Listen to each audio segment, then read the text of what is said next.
Whether you are a clinician, therapist, or somebody seeking mental health services that is looking to find some out-of-the-box thinking, I think you'll find it today on my podcast interview with Amity Cooper. She is a counselor, entrepreneur, and in-service professional to first responders and healthcare providers, entrepreneurs, CEOs, and innovators alike who desire to uncover and reach their full potential in life. She's going to be speaking to us today about her new Equine-Therapy project, how she shifted from a full career in business to eventually becoming a mental health therapist, how she believes that technology can help our industry and reach more people efficiently, and how to diversify your own mental health practice as a therapist, bring technology in, and even get into different things like groups and collaborate with other practitioners, and more on equine therapy. We have quite a rich conversation. I think you're going to enjoy it very much. Stay tuned.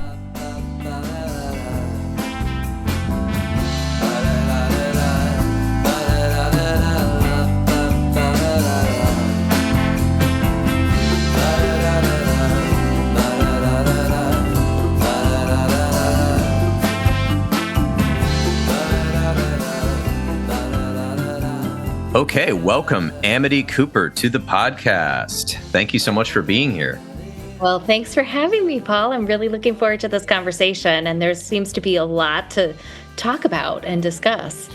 Yes, absolutely. And I've read your bio and all of the things you've been up to in the show notes before the show, and they'll be in the notes for people to click on. And of course, you're a licensed mental health professional in the state of Colorado, but you have a lot of stuff going on. So, in addition to private practice, as people know, you have done equine-assisted therapy, you're a lifebook facilitator, and you are trying to help other behavioral health professionals serve their clients without burning out. And we're going to get into that. So let's talk about you first. Tell me about your journey and how you sort of became who you are today through our career. Yeah, it's sort of a circuitous path. So for about 20 years, I was in the business world. I was a product developer and marketer, and I got my experience by launching and starting and selling my wares, from fashion accessories to my last business I was a gourmet chocolate maker. And so I have done a lot of work in the creative space as well as the manufacturing space. And all of those skills were amazing preparation for what it's like to sit knee to knee with somebody. And so along that path, I actually went back and I got my first master's in conflict resolution. So I'm a trained mediator and negotiator. And that skill set basically it was really helpful in my business life.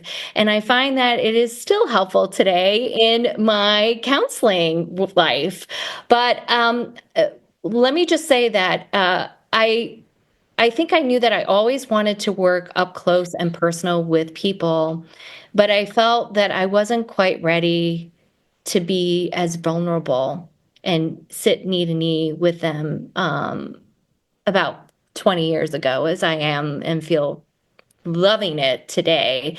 But I think it probably applies to a lot of us who are listening to this podcast today, that, your journey into this work really can be twisting and turning in all sorts of different directions. And you should never, all of those skills and experiences build on the next. And that is often what I tell my coaching clients about, is that, if you're thinking about a career change or an encore career or whatever, you have so much to offer to the world, and everybody's just waiting for you to show up. So, it's been a great path. And so back in 2016, I think, is when I went back for a second master's degree in counseling here in Colorado. I've been doing it ever since. Oh, wonderful. That is excellent. Yeah. And I'm curious, is there anything you would share about why you moved from kind of the business world to the counseling world? Yeah. I hit a wall, really. In 2015, the business that I was working on was the chocolate business, and it was delicious and lovely, and it was fun. But I had reached a point of burnout. Unfortunately, in the manufacturing world, you're only as good as your next factory. So if you don't have a place to produce your product and you're not producing it yourself, which is my case, um, then you don't have a business. And I literally had a factory one day, and then the next day I didn't. And when that happened, it sent me into a moment of crisis. And I think we can all relate to that, where something external events dictate what happens to us. And we just have to take stock of that moment and go down deep and through in order to get to the other side. And I realized at that point that I was so exhausted from hoofing my wares of being externally driven that it was now time for me to do something that was more internally satisfying and purposeful. And that I was ready to take that next step and go back and get a degree in counseling. Oh, excellent. So instead of, you kind of hit a wall in the external world, and it was time to go inward and sort of focus on a different part of your life and skill set, and then transitioning. And then interestingly enough, obviously people know that you are not your average therapist that just sort of goes to the same dusty building every day and does the same coping techniques. You have brought your creativity from the business world and from your life into your therapy practice, which is why it's obviously unique enough for you to have a business, and people are seeking you out for all sorts of different things. So, I can walk the talk. I know what it's like, Yeah. Especially for the individual who has, for all intents and purposes, has created a very outwardly successful presence, professional profile, view, or whatever. And for most of us, we work on a developmental path where we're striving for those first 20 years of our professional lives, and we're trying to reach that next goal. We have a lot of benchmarks that we want to reach and accomplish. And then for a lot of us, when we hit a middle point on our life trajectory, we realize that we kind of go, oh, why was I doing that? What was it for? Who was it for? Was it for somebody else or some other belief? Or was it truly for ourselves to grow and mature and be, in fact, impactful in the world? And that's exactly what happened to me. It was one door closed and another door opened. And was I going to cross that threshold or not? Oh, thank you for sharing that. Yeah, that actually reminds me of there's a psychologist named James Hollis. I don't know if you ever heard of him. I love him. Oh, okay. Yeah. He's got two books on the middle life, I guess you'd call it. One is called The Middle Passage, from misery to meaning in midlife. And I think he's got a new one.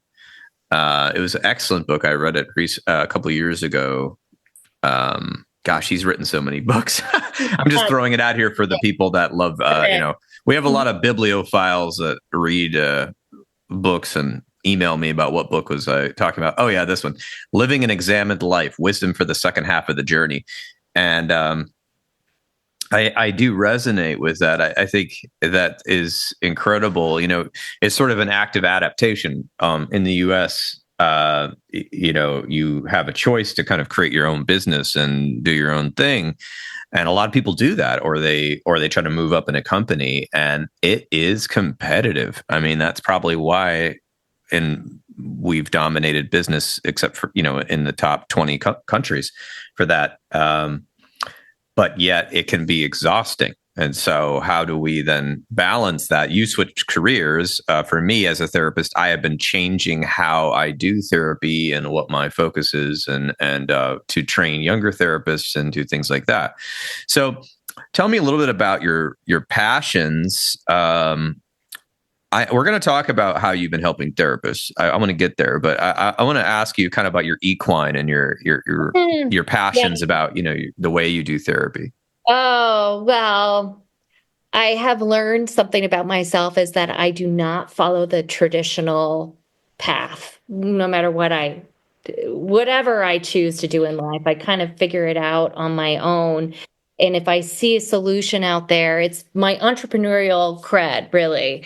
Um, it's just like if I see an opening somewhere, I can kind of creatively come up with a solution for it. And that was sort of my special sweet sauce when I was in business for myself. But in the therapeutic world, I also created that. So when I literally, in just a short little segue to why equine therapy today, is that I had just started out in my training and I was walking the halls during break one evening and I saw this flyer saying, "Come spend a day with horses." And I was like, ding, ding, ding, ding. Yes, I would love to do that. And I had never grown up around horses. I'd been loving them, but I was a dance girl. So I chose that path instead. So to have this up close and personal experience with horses sounded like a lot of fun. Well, I went out there and it was an all day clinic with other therapists in training to have this experience, and we were required to go into this round pen.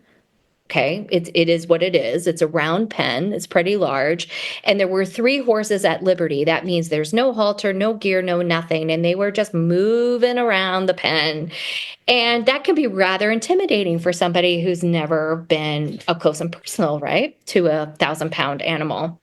And we had to do some sort of activity, like we had to rely on our human companion to help us halter up or join up with a particular horse. Well, by the end of the day, I was so struck by the powerful visceral experience I was having. It was such a somatic experience. I got out of there and I wept like a baby. And I was like, this is what I want to do for the rest of my life. And I'm not joking you. It was like the clouds parted, the sun came down. It was such this amazing experience. And I thought, if I can have this sort of powerful moment, in the moment reality and reaction, I can only imagine what that's like for people coming to seek it out for therapy. And so while I was in training, clinical training, I ended up following the gentleman in that program and got certified as an equine therapist in concert, in parallel, at the same time. So it was 2 additional years of training and intensive work, but I loved it. And so I graduated with the 2 certifications. And that was kind of a longer story about it, but that's how I came into it. And I haven't looked back. And it is such a rich, full way of approaching the world, approaching my issues, of being in relationship with nature, being in relationship with yourself. It's a really powerful work. And that's why I've chosen it. Yeah, I've heard incredible stories about equine therapy just throughout my career, talking to people that have done it. Can you tell me just a little bit about this? This is not, are you turning this equine therapy into like a larger thing, or is it more just you doing it with your clients? Is it like becoming something No, with other people? It fits into a larger scale project of mine. So, um, 2 years ago, I purchased a 40-acre ranch property here in Colorado. It's about 50 minutes southeast of Denver, and I've been setting it up as a guest ranch. And then I just acquired another neighboring 40 acres. So all in all, I have 80 acres of pasture, of facilities. And so it is a master plan of mine to create a mental health clinic that opens it up of services for all kinds of practitioners, really, who practice in the alternative space, whether you're a wilderness guide or a Gestaltian or however you want to label yourself or the kind of work that you do from young to old. But primarily, I work with adults and groups and private groups to bring the power of the horse and nature to them. So that is the master plan. Oh, I like that. That's huge and well needed. I think that I'm a huge fan of therapists that are outside the box. That's something I'm trying to create right now in my own clinic. We're partnering in the next 6 months with a larger group of alternative practitioners and yoga and all sorts of acupuncture and things like that. So I'm really excited to have us kind of have that available for clients. Obviously, everyone's an independent practitioner, but it's so cool. And then you actually having an outdoor facility, that is phenomenal. And I know that it could be quite powerful. That is this plan, like this immersive experience is really, I want to make it more readily available to the public at large. I mean, this is the challenge for the kind of work that I do. You're limited by space, you're limited by accessibility, availability, affordability, all of these things. And we can definitely jump off board here and talk more about technology. But with all of these new advancements coming online, we have a way to deal with this mental health crisis on scale. And I think the very fact that we're having this conversation and you saying you too are looking and exploring alternative routes to provide healing and wellness to your clients says something. It says that there is this growing need and demand for different ways of coping and finding a new way to heal themselves and to move through the world differently. And for me, it has been miraculous to watch people instantaneously present differently, feel differently when they're next to a horse partner. In a lot of ways, it's almost, I don't know how to say this, but just really it's almost simple stupid. I don't even feel like I'm doing much. I am just facilitating and a witness to the amazing transformative power of that experience. And I guide it and I offer openings or an awareness to something, but I help them bring attention to what's going on inside. And they do the rest, I don't know about you, but I think that's really powerful work. And it doesn't have to be bogged down in 220 different variations of CBT. Now you're talking my language. Yeah, I think that good therapy is good therapy is not just prescriptions and going through a coping book. I think that it's important for clients if they're really in a bad place to kind of learn coping skills and have some structure. Absolutely, but if you want to have deep, long-lasting healing, the studies are moving much more towards experiential, somatic, EMDR, because you're looking at long-lasting changes, not just in the mind, but the body, and also in the way that people deal with things going forward. My idea for therapy is that you should graduate and then maybe move on to community resources or learning to meditate or get into a sport or get into art or something, find people that are like-minded. And I think the horse, from what I know about equine, is it accelerates people's ability to reflect on how they move in the world and where their stuck points are because of the way that you have to establish trust with the animal and the other people around. So I think you're getting I don't want to say shortcut, but it's a way to really get people into the work in a way that is incredible. And I think technology can do that too. I mean, people are on their tech all the time. If they're in the US and they have a smartphone, people are constantly reading about some horrific news story that happened 2,000 miles away from them. They have no power or agency to do anything about. But at the same time, there are apps that are like, hey, forgot about me. I'm a little dusty here, that can deliver meditations and coaching and quizzes and bibliotherapy and great information through podcasts all the time. And it's a hard thing, but as a therapist, we are a guide. We're not a guru, so we want to guide you to become more powerful in your life and have that autonomy. And I think equine therapy, and then like you said, you're using technology, like you said, at scale. I think we have the ability to do it. If more therapists start adapting, because it's a mix, right? Some people don't want anything to do with technology. They want to come in, and that's great. I think that's wonderful, but I think we can reach more people that can't come in. So, maybe talk a little bit about how you're bringing tech into this. Obviously, you're going to have to do a lot of marketing, but once the word gets out, I definitely think you're going to be swamped, because I've been to Denver recently, and I think it is a huge growing population, and there's a huge need for stuff that is not just an office building. I mean, there are so many things. I just word to whatever you said, like, Right. getting on that soapbox of being like, oh my God, the things, it's our duty, right, to meet our clients where they're at. And most of the time, where they're at is on their phone. And you need to be able to adjust and to provide guidance and support and counsel to those individuals, because they're seeking help. They're not looking for you yet.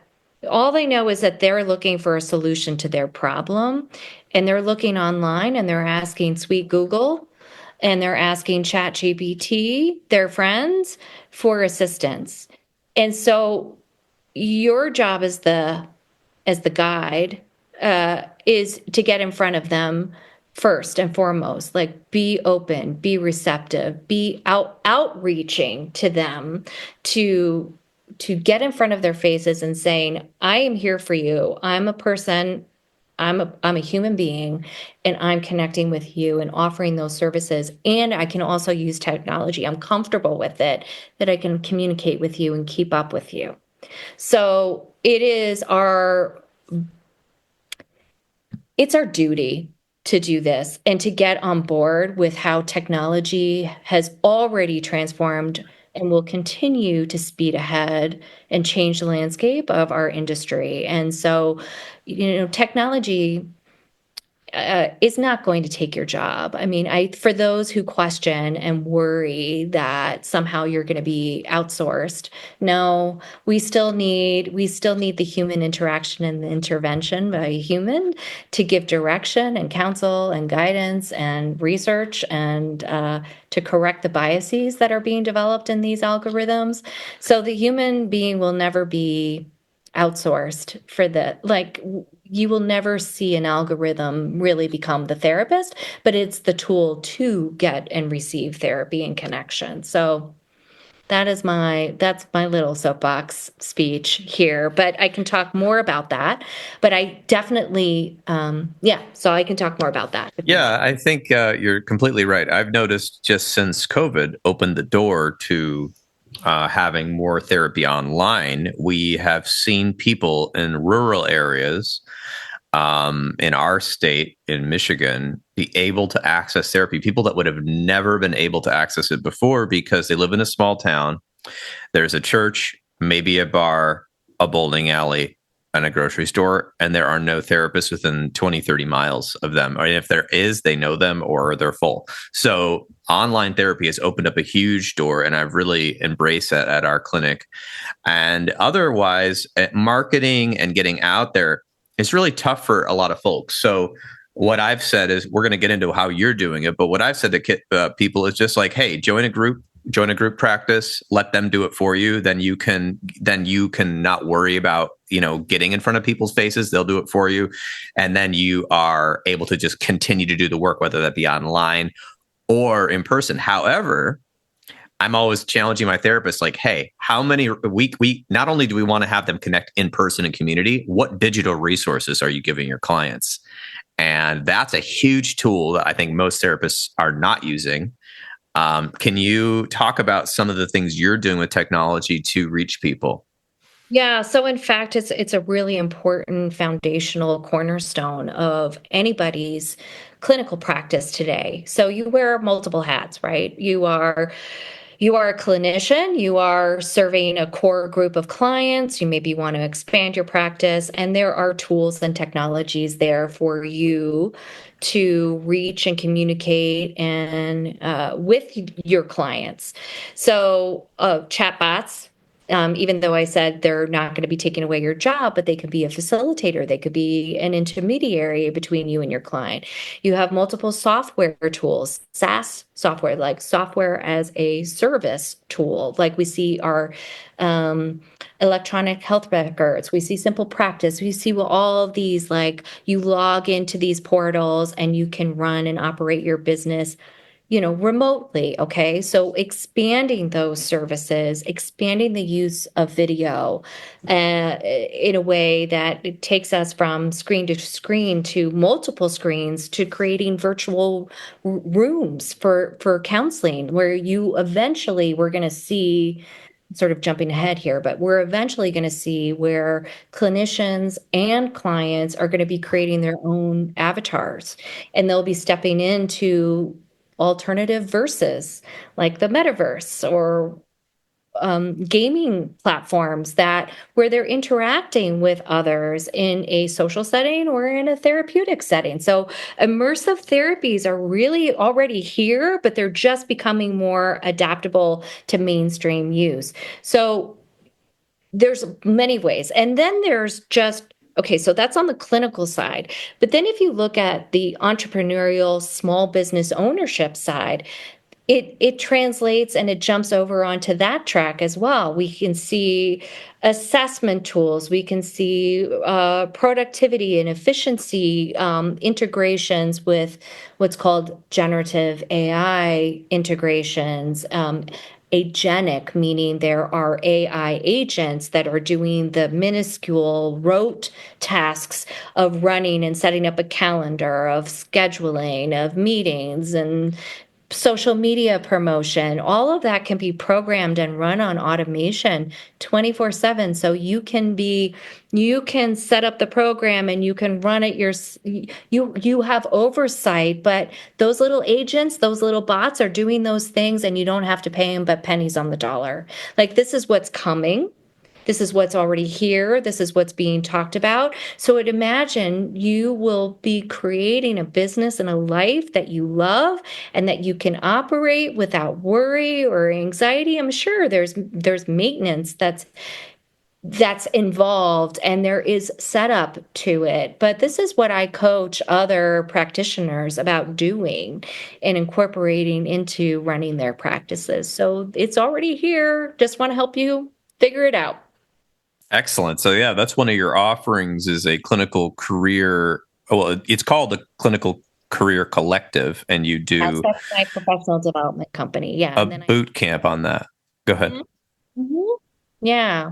So that boot camp is called Do This First, and it's a 7-day boot camp jump starting program that teaches you everything about the nuts and bolts and biology of business. How to set up your entity, what kind of systems do you need in place, what kind of marketing services and tools you need, specifically around being an online business, and what does that look like. So you pretty much, if you are forward facing digitally, you're going to be online.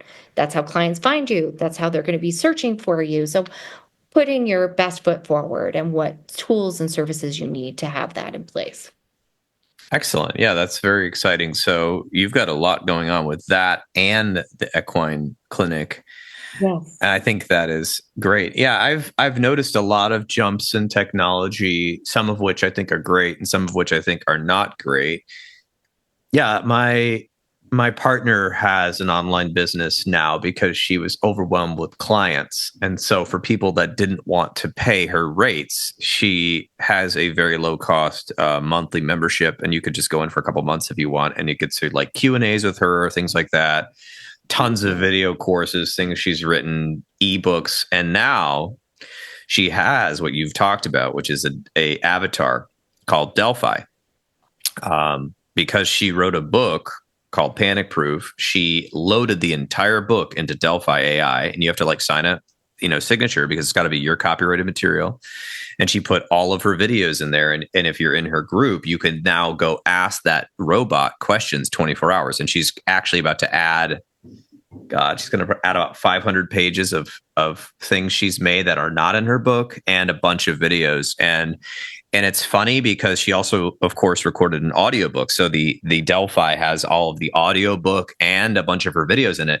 So if you're in her little collective, people will ask the questions. And it's funny because it actually sounds like her. Not only does it type like her, but if you hit, sound on, it literally talks like her. And actually, it's interesting in the group, we have kind of a division. And I'm not trying to stereotype it. Some folks, I'm not going to say who. Okay. Some folks really only want her to do the Q&As, and they love that face-to-face Zoom calls with the Q&As, and they like putting in questions and then saying, could you answer this question?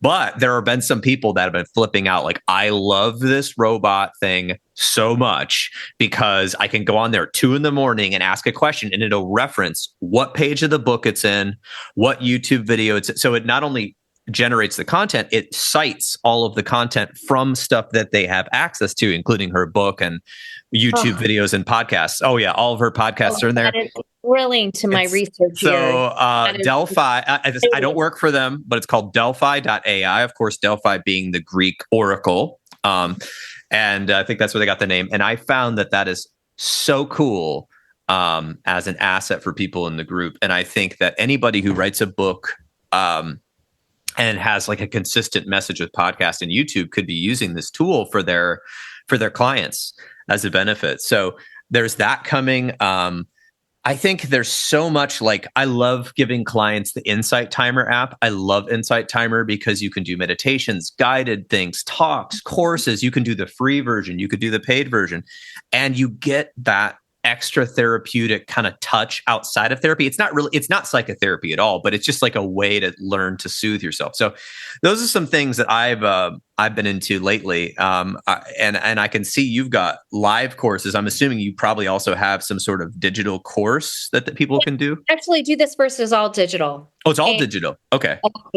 It's all digital. Okay. And then the other kind of, for people who, gosh, I think it takes all kinds, and we have all different ways in which we gather and we process information. Some people are very self-directed, so therefore an online course is great because you can just run your own schedule and do it. And then there's people that want more, and they want more one-on-one, done with you, done for you sort of contact. And these are the different offers that you need to think about how available you want to be to your clients, especially if you're moving from a traditional model of trading time for dollars and you only have so many hours in the day. There's so many clients you can see.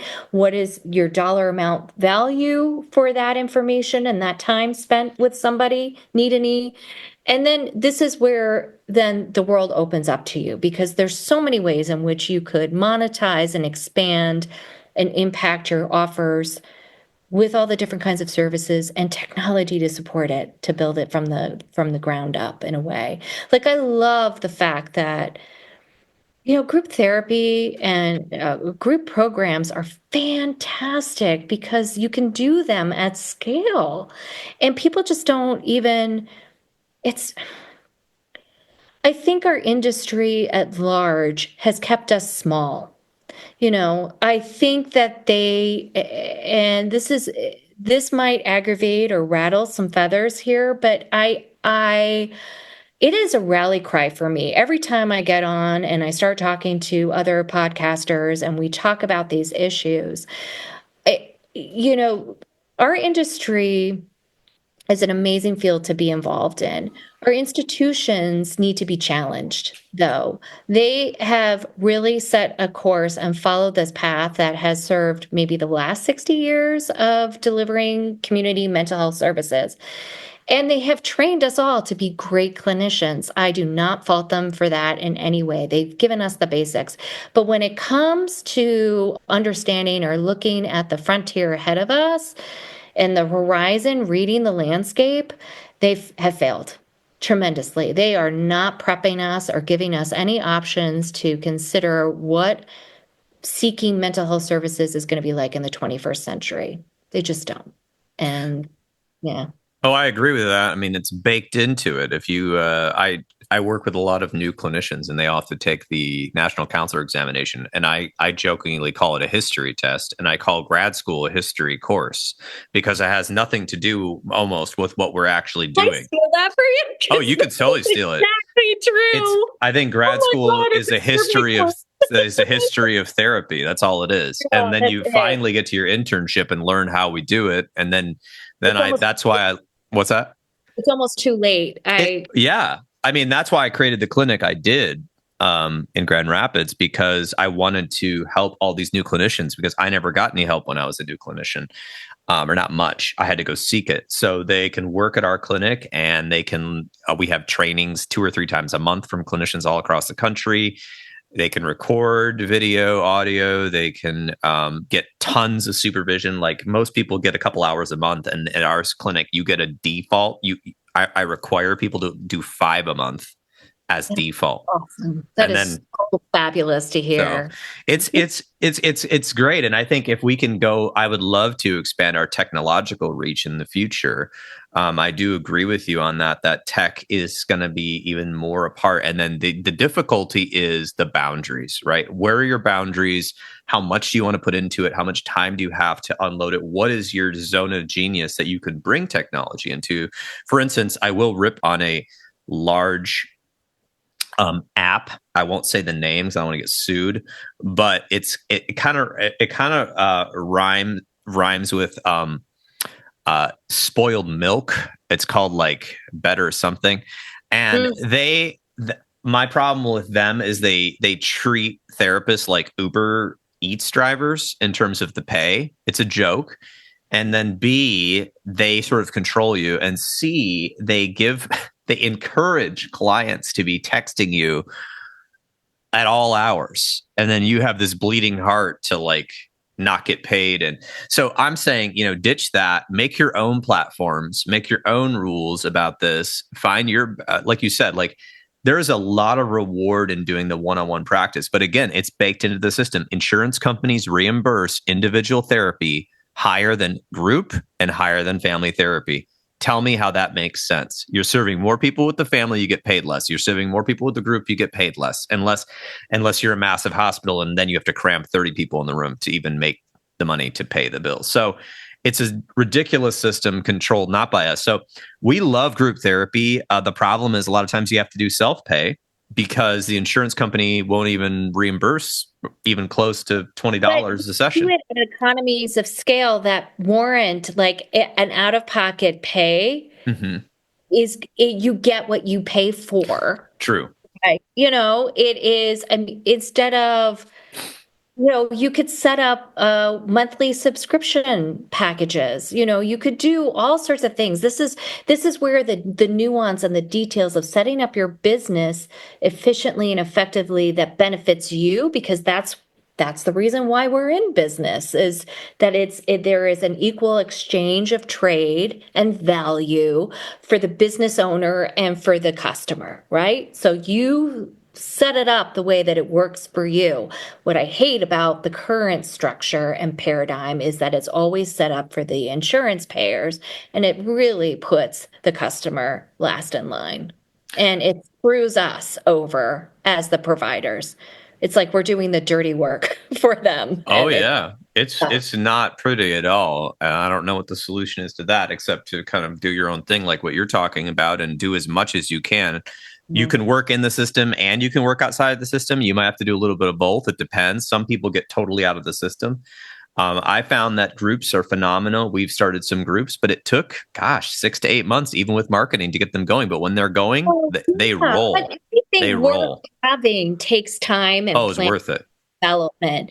And there's a number of really successful therapists out there that they're just focused on that sweet spot of running the group correctly and providing amazing services to populations, a variety of populations. Like this is where I think this is where the power lies. I mean, we could really take it goes back to the very question about what's entrepreneurial, what is it like to be in charge of your own destiny here? And that's exactly what our clients are looking for. They want to have agency and efficacy and autonomy in their lives and how they run it. We too, we want that as well as private business owners, so we can build it and create it ourselves without all of that other hullabaloo. I agree. My strategy was to learn the system because I had no money and no way up. So I had to work in the system in community mental health. And then learning that, went to group practice, learned a lot, love group practices. If you can find a good one that's healthy, phenomenal place to learn from your colleagues about business, about life. And then I went solo for a while. And I have to say, it was actually kind of lonely. I did not love it.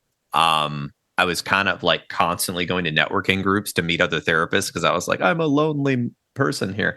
And actually, so then I'm now back in a group practice and I love it. And we made it very profitable for the clinicians. I have a very low take for the group because I don't believe in ripping off therapists, and it's been great. And we have coupled group therapy programs, and they are like the phones are ringing off the hook for that. So it is well needed. These groups, we have a DBT group. We're going to hopefully start a parenting group, some other things like that. Whatever your passion is. I mean, if you can, I mean, post pandemic, if you can get people together, whether it's online or in person, like it is, people are seeking that. And there's a lot of healing power in groups, animal therapy like you're doing. It's phenomenal. So I would just encourage everyone out there. I couldn't agree more. I mean, I love to hear what you're up to and how you're doing it. And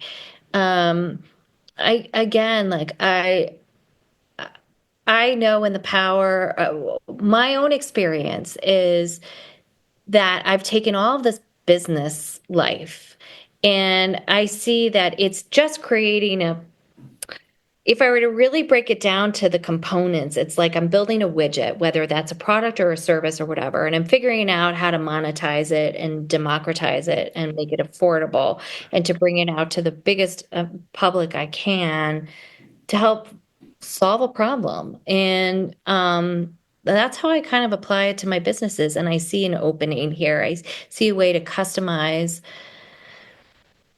mental health care in a new, unique way. And it's exciting for me to see all of this tech coming online and changing and doing things differently. But we have a responsibility, not only to the customers or the clients who are going to be using this, but also to the institutions at large. Like I often say this and I'm sort of getting off track here, but we need to be able to be sitting at the table with these development companies, with these new engineering companies.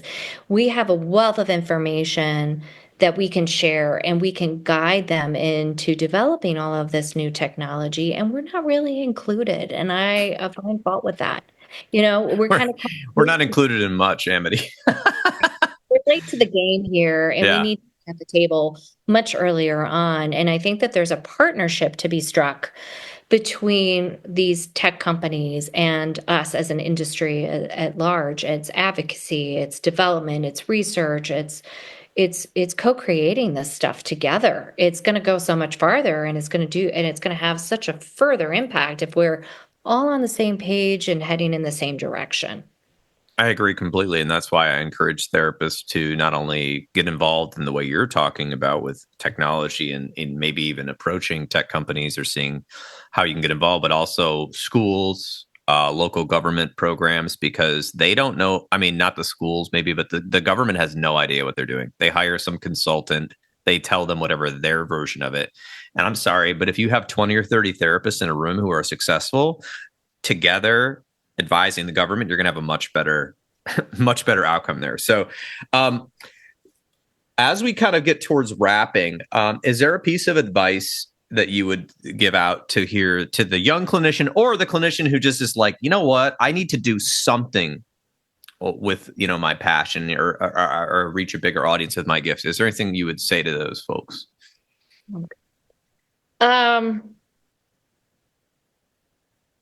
Yeah.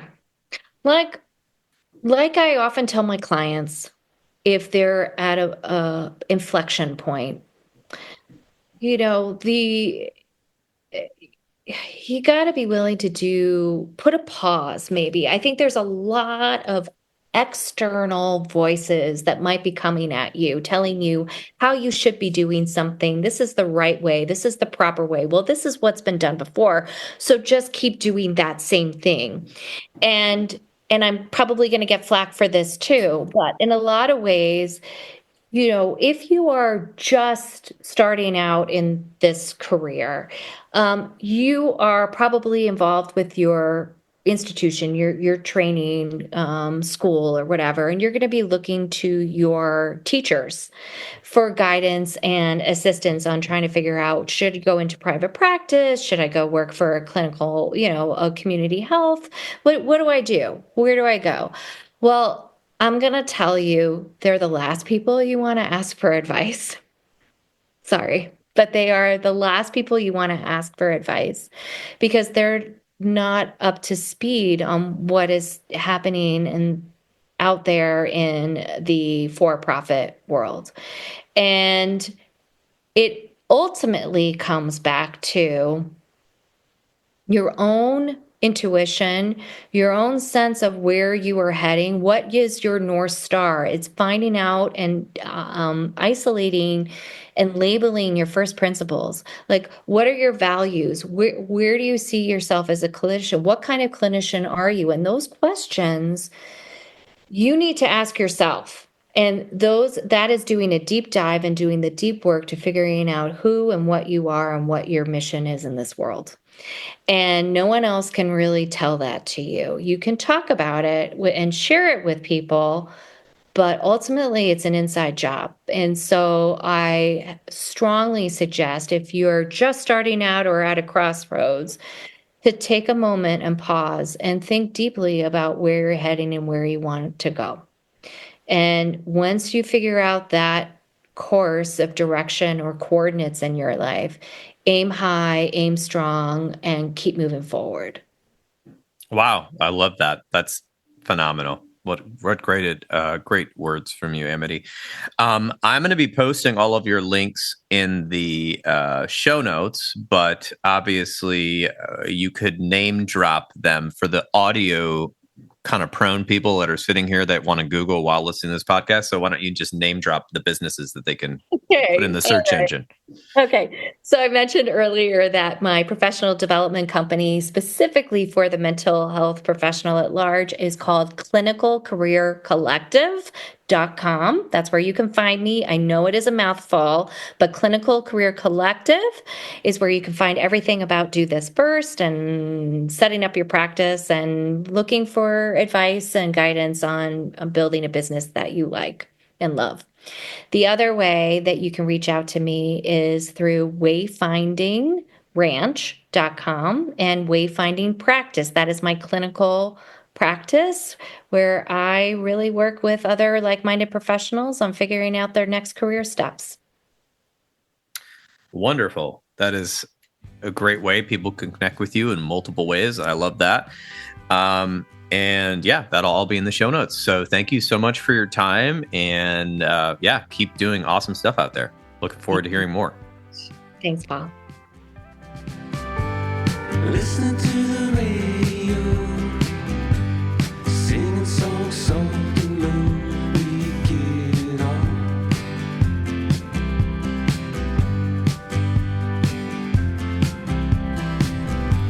And there you have it. This has been another episode of the Intentional Clinician Podcast. If you are enjoying the show, please leave us a rating on iTunes or share the show with people you know. I would surely appreciate it. As some of you know, I am passionate about preventing future violence in the United States. I have started a nonprofit with colleagues called the National Violence Prevention Hotline, which is a 501c3 organization. We are endeavoring to gain funding and collaborators and volunteers so that we can start a 24/7 hotline and chat line to reach potential perpetrators before they may act violently.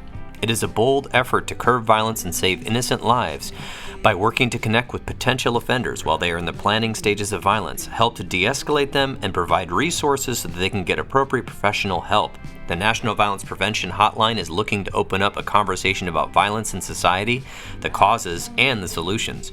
You can learn more by visiting our website at violencepreventionhotline.org. You can get involved by writing your congressperson from our website, sharing it with your network, or even donating to the cause. If you are looking for an EMDR, International Association consultant, I am a consultant and I can help provide 20 hours that you need to become EMDRIA certified. Just check out the show notes and send me a message and see if we're a good fit to work together. If you are in need of counseling, do not hesitate to make an appointment with a local counselor in your area. You can also make an appointment with the excellent clinicians at Health for Life Counseling in Grand Rapids as part of the Trauma Informed Counseling Center of Grand Rapids by visiting www.healthforlifegr.com. And if you are in the state of Michigan, you can also schedule a telehealth appointment.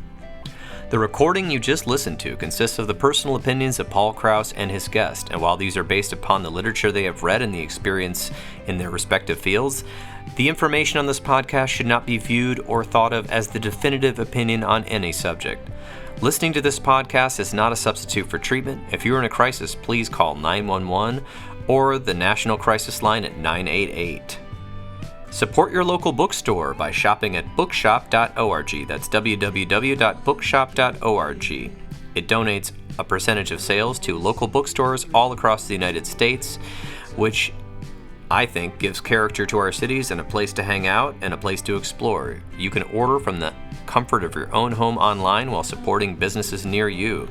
If you are a therapist and you are not involved in your local counseling or therapist or social work organization, please get involved to at least pay dues so that we can have lobbyists help keep mental health care accessible at the government level, and also expanding into schools and other places that need it. And also, if you didn't know, counseling organizations and professional organizations are working to keep us from becoming gig workers for a lot of large corporations who are coming in and trying to buy up local counseling agencies or basically pay you what they pay for people to deliver food to your house. So, get involved. Until next time on The Intentional Clinician, I wish you all a safe and peaceful week.